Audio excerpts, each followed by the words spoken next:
E aí, vamos direto ao ponto nesta nossa análise de hoje. A gente vai destrinchar um negócio chamado erro de pensamento, a ilusão do tudo ou nada. Sabe aquela armadilha psicológica super comum que trava qualquer ação e traz uma frustração gigantesca? Pois é, esse fenômeno é profundo e mexe em tudo, desde as grandes decisões da vida até as coisinhas mais banais do dia a dia. A grande questão aqui é por que a mente humana cisma em exigir a perfeição absoluta ou então não quer nada? O perfeccionismo traz uma dor real e a gente vê direto pessoas brilhantes completamente paralisadas por causa disso. A sensação é de estar numa estagnação total, porque se o resultado não for simplesmente impecável, já bate aquele sentimento de fracasso completo. É como viver num mundo onde tirar nota 9 é a mesma coisa que tirar zero absoluto. Mas calma, para a gente aprender a desarmar essa bomba, o primeiro passo é investigar de onde exatamente ela vem. Bom, vamos para a parte 1, o cérebro enganador. O conceito neurobiológico aqui é fascinante. A nossa máquina cerebral, por mais incrível que seja, vive gerando alarmes falsos que, se a gente não contestar, sequestram a lógica de vez. Essas chamadas mensagens cerebrais enganosas são exatamente isso. Qualquer pensamento, impulso ou desejo totalmente falso ou impreciso que desvia a gente dos nossos verdadeiros propósitos. E o maior problema é a urgência com que essas mensagens invadem a mente. Elas são implacáveis, distorcem a realidade e convencem qualquer um de que um pensamento nocivo é, na verdade, uma verdade inquestionável e para ontem.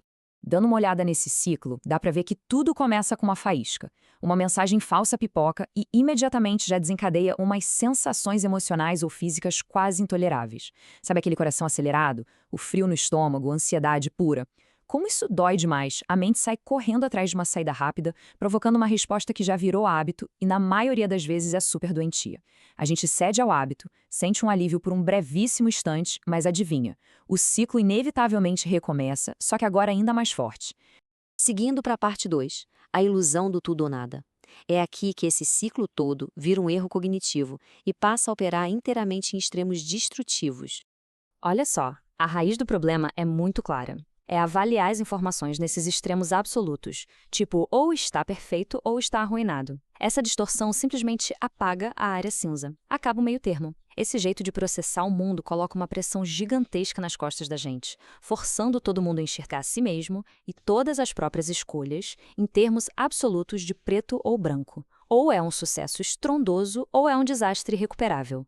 E na vida real, os resultados disso beiram o cômico, se não fossem trágicos. Vamos pensar em exemplos reais abordados no material original. Tem gente como o Ed, que agoniza por horas só para escolher um lugar simples para jantar, morrendo de medo de cometer o tal erro fatal de escolher pizza em vez de sushi. Ou então procrastinadores seriais como a Sarah, que sentem que, se não der para fazer um projeto de forma impecável, é muito melhor nem começar. E ainda rola aquela síndrome do se apenas, onde profissionais super talentosos, como a Liz, recusam ótimas oportunidades de trabalho porque ficam esperando aquela condição mágica, sem um único defeito cair do céu. Essa indecisão paralisa totalmente o progresso de qualquer pessoa. Parte 3, alimentando o monstro. Vamos entrar na biologia de por que ceder a essas ilusões de tudo ou nada só deixa elas mais famintas e agressivas. A grande verdade é que responder a uma mensagem falsa do cérebro nunca resolve a situação. Isso apenas a amplifica. É o que a gente conhece como lei de Hebb na neurociência. Neurônios que disparam juntos se conectam juntos. Então, buscar aquele alívio temporário, cedendo ao impulso enganoso do tudo ou nada, na verdade, fortalece ativamente esse circuito negativo no cérebro. É literalmente alimentar um monstro da ansiedade, garantindo de bandeja que ele volte ainda maior da próxima vez. E essa progressão toda acontece em regiões muito específicas do cérebro. Um alarme de medo é disparado pelo centro de alerta, mais especificamente a amígdala, gritando que algo está profundamente errado. E aí, sem nem passar pelo filtro da nossa lógica consciente, essa energia cai direto lá no centro do hábito, nos gânglios da base. É esse centro que executa aquela resposta rígida e automática na mesma hora.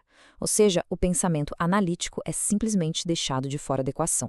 O que nos leva à parte 4. O preço do extremismo e suas escolhas doentias. Qual é o impacto real que toda essa inflexibilidade cobra do potencial humano? Aqui entra a verdade mais libertadora que precisa ser internalizada. A biologia não é o destino. Esse é o mantra supremo para a desidentificação. Um ruído automático no cérebro não define o caráter de ninguém. Ter uma mensagem neurológica intrusiva ditando o fracasso na nossa cabeça não significa que a gente seja um fracasso. E muito menos que exista qualquer obrigação de obedecer a esse sinal físico. A regra de ouro é super simples e direta. Uma escolha feita a partir da energia de uma mensagem enganosa será sempre uma escolha doentia. Tomar decisões no calor do imediatismo e guiados por esse pensamento polarizado custa oportunidades super valiosas. Quando a gente escolhe ceder ao medo em vez da razão, acaba rolando um distanciamento gigantesco do verdadeiro potencial e dos nossos valores mais genuínos. Parte 5. O advogado sábio. É agora que a gente conhece a solução incrível para cultivar um guia interno que é racional, construtivo e muito acolhedor. Esse conceito do advogado sábio atua como uma perspectiva inteligente e amorosa. A grande sacada aqui é que ele entende perfeitamente que quem está gerando todo esse pânico, através de reações químicas, é apenas o tecido físico do cérebro, e não a essência de quem a gente é. Chamar por essa perspectiva é o que permite dar aquele passo para trás e desatrelar a nossa verdadeira identidade dessa avalanche de medo toda gerada neurologicamente. Colocando as duas lado a lado, o contraste é absolutamente brutal. De um lado tem a ditadura da ilusão do tudo ou nada, exigindo perfeição imediata, movida puramente a medo, sob pena de ruína total. Do outro lado, a gente tem a voz realista e compassiva do advogado sábio, que é capaz de encontrar muito valor no meio termo, na área cinzenta. É aquela visão construtiva que olha para a situação e diz, olha, tem um erro aqui, é verdade, mas a base do trabalho é ótima e dá para continuar progredindo. É literalmente o antídoto perfeito contra aquele extremismo que só nos limita. E chegamos na parte 6, reescrevendo a realidade. A estrutura tática, prática para quebrar esse ciclo vicioso e criar novos caminhos no cérebro. O processo de cura neural exige 4 passos super práticos. Primeiro, notar. É simplesmente mapear a sensação física daquele alarme falso sem nenhum tipo de julgamento. Segundo, rerotular. É dar um nome certo ao medo extremo, chamando ele pelo que ele realmente é, apenas um engano químico passageiro. Terceiro, reestruturar. É convocar a lente realista do advogado sábio para avaliar as coisas sem os absolutos. E por fim, o quarto passo, agir. Agir com base nos verdadeiros propósitos de longo prazo, ignorando solenemente a isca da ansiedade barata. É exatamente assim que vias neurais novas e saudáveis são forjadas na nossa mente. Tudo isso deixa uma provocação muito forte para o final. Já que a biologia não é o nosso destino, no que a mente vai escolher focar a partir de agora? A atenção é, no fim das contas, a ferramenta de escultura do cérebro. Para onde a nossa atenção vai, as conexões neurais se formam. Direcionar esse foco intencionalmente para o aprendizado real, abraçando as imperfeições no caminho, é a verdadeira vitória contra a ilusão do tudo ou nada. Fica o convite para manter a perspectiva do advogado sábio sempre ativada e assumir o controle absoluto da própria narrativa mental. E aí, vamos encarar essa?